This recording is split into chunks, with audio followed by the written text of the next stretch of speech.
Isa pa rin sa mga in demand po nowadays. So, kung kayo ho ay madalas na namamasyal dyan sa Festival Mall, dyan ho sa Alabang, yun hong may-ari ng Informatics Festival Mall ay nandito ngayong umaga para sabi nga, bigyan din tayo ng ideya dahil ito nga ho yung uso ngayon. Ate Grace, ipakilala mo ang ating second guest. Yes, ang ating pong pangalawang panauhin this morning ay wala pong iba kundi si Mr. Jeff Kua. Hello po, good morning sa'yo, Sir Yes. Jeff. Oh, good morning sa inyong dalawa po.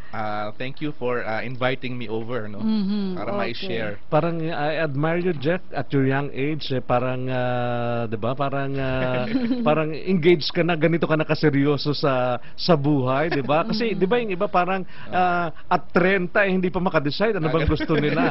Pero at your young age, ito talagang nakakatulong ka na and kumbaga may direction na. Maraming salamat po. Very good. Okay, Ate Grace. Okay, Sir Jeff, ipaliwanag nyo nga po itong sinasabing po and I think this is very well known, especially po nung pag ano namin, no, pag tingin namin sa website, bigla nagulat kami, lumabas kagad yung mukha nun.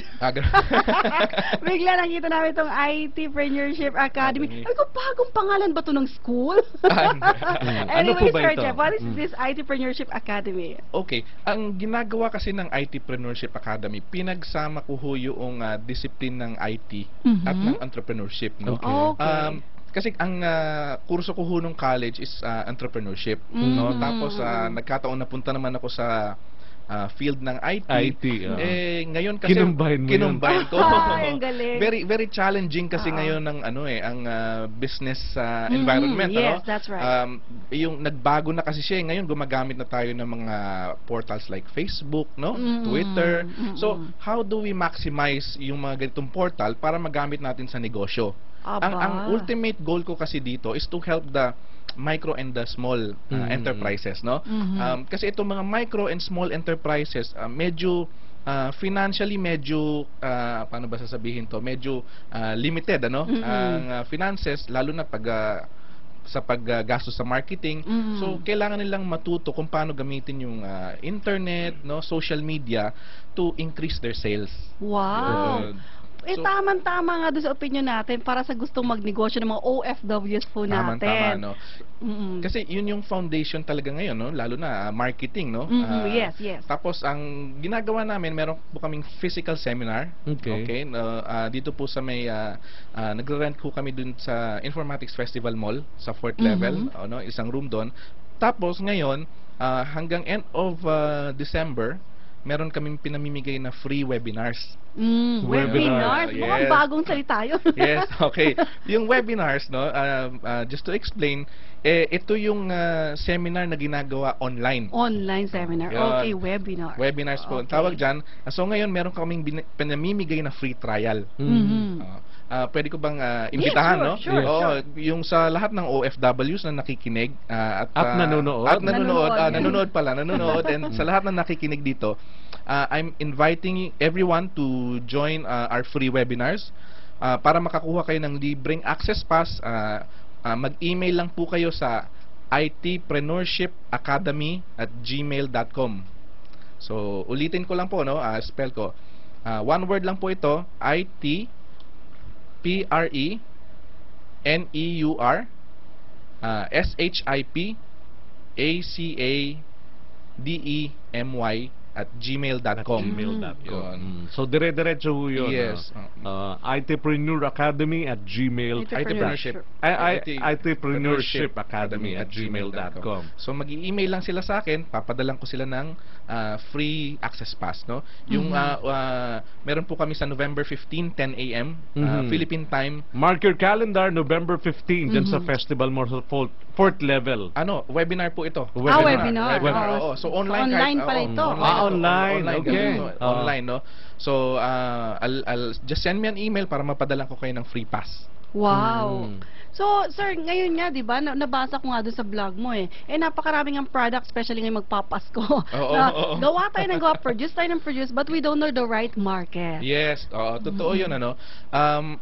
Importante kasi na marunong tayong mag-market. Ang kadalasan nangyayari kasi sa atin, maggagawa tayo ng produkto, ine-expect natin lahat ng tao bibili. Oo. Oo. Pero ang tamang paraan kasi is you choose a market, no? At let's say for example, ang gusto kong market OFW. Yes, yes, Oh, that's so, right. So kung gusto nating market ay OFW, aalamin natin kung ano yung talagang pangangailangan nila. Okay, let's say for example, yung earlier natin na guest kanina, yung si Miss Marife? Fe. Yeah. Marife, no? Si Fe. Nung nakikinig ako sa labas, maganda no? Very pang OFW talaga kasi kung malayo ka, kailangan mo ng services, errand services, Yes. no? Hindi ka na para tumawag pa, no? Oo. Kumbaga, email mo lang siya, mabilis, no? At gagawin na niya. Correct. Same with yung naisip ko dun sa webinar, OFW or kung Kahit wala kayo nasan sila. kahit wala kayo sa Metro Manila, you can purchase our webinars, no?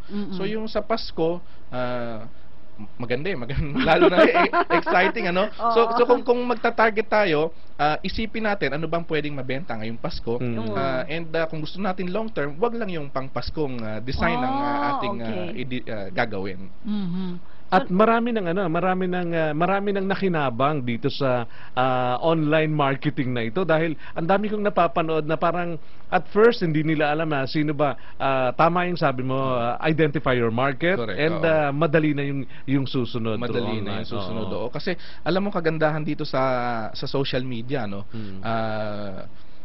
Madali mo nang targetin yung market mo. Kasi lalo na pagka, let's say for example sa Facebook, para kung magma-market ka, pipiliin mo na lang kung ano yung interest ng tao na gusto mong tina-target Correct. So kung nagbebenta ka ng let's say tennis racket, o de dun sa pagma-market ka, i-market mo dun sa mga mahilig sa tennis. So very very targeted, no? Hindi na yung magbabato ka ng maraming email or images at pasok ka agad yun. And birds of the same feather flock together Correct.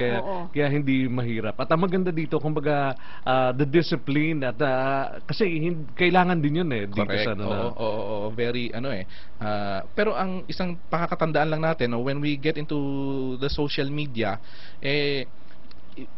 yung trust rating, no? Hindi porket nagtayo tayo ng fan page doon maraming magla-like, no? Yes, Kasi yes. importante yung Oo nga pala, diba? yung trust rating So you need to build yung credibility mo as an owner of the business, no? So yun ang number one kailangan i-build yung Ang galing naman itong naisip Oo mo na. nga. Kailan mo to Oo. sinimulan, Sir Jeff? Okay.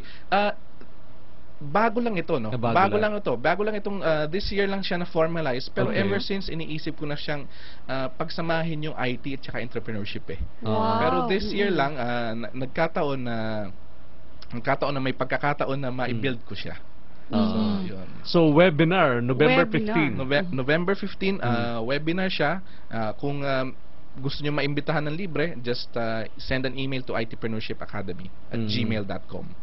Ganun lang ho kadali. Oo. May ano lang ako, Sir Jeff, no? Para sa mga OFW natin, 'di ba, halos lahat na may laptop sila, may mga notebooks yan sila. So during their free time, instead of alam mo na pumunta sa mga kung saan sa lugar na hindi naman sila makikinabang doon at magagastusan pa, alam mo na. Tama. Yung mga kababayan natin doon pag naho-homesick, Yun nga. kung saan pumupunta gumigimik, mas maganda pala mag-spend sila ng time dito sa Itpreneurship Academy at malalaman na nila kung anong magiging negosyo nila in the future, di ba? Correct, tama 'yun, kasi dun sa Itpreneurship Academy at dun sa aking blog, nagbibigay ako ng tips dun Free tips that's right. Oo.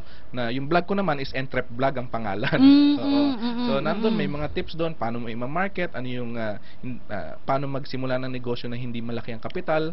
Kasi nalaman ko sa pag-aaral ko na karamihan ng employees, no, very ang tawag dito, yung risk na gusto nilang ilabas, medyo ayaw nila masyado mag-take ng risk, no? So ang payo ko naman is take small risks, yung kaya nyong tanggapin, no? And yung small successes, pag naging successful yan, kahit pa konti-konti, lumalaki na yung yung confidence level. So, wag matakot na sumugal. Oo. Sabi ko nga dun sa blog ko, the worst thing you can ever do is not to take any risk. at Mm. all. No? Oo nga naman. That's the Tama. worst thing, no? Mm. Oo. Actually, nakikita ko dito na bagamat OFW din yung tinatarget mo, this is also beneficial doon sa mga nandito kasi ang dami ang dami na rin nagbe-benefit dito na post nila doon sa Correct. tapos alam mo naman ang mga tao ngayon 'di ba? Oo, tama. Hindi lang talaga siya pang OFW, Mm. pang lahat ng Pang tao lahat ito. na, Para sa lahat oo. talaga. Kaya ko siya ginawang, well, may physical nga tayo. So kung malapit kayo sa south of Manila, sa Muntinlupa, sa Festival Mall, pwede silang mag-attend doon. But if you are far away, you're in Cebu, you're in Mindanao, you're in North Luzon, and you don't have time to go to Manila, through webinars pwede po yan. Ayan. Okay. Mag online online lang yung laban Online, oo. Online Kasi yan talaga. ang nakita ko is hindi na natin pwedeng i-limit yung ating sarili kung nasaan Yes, tayo no? oo. Lalo na ngayon may ganitong technology, we have to use it properly.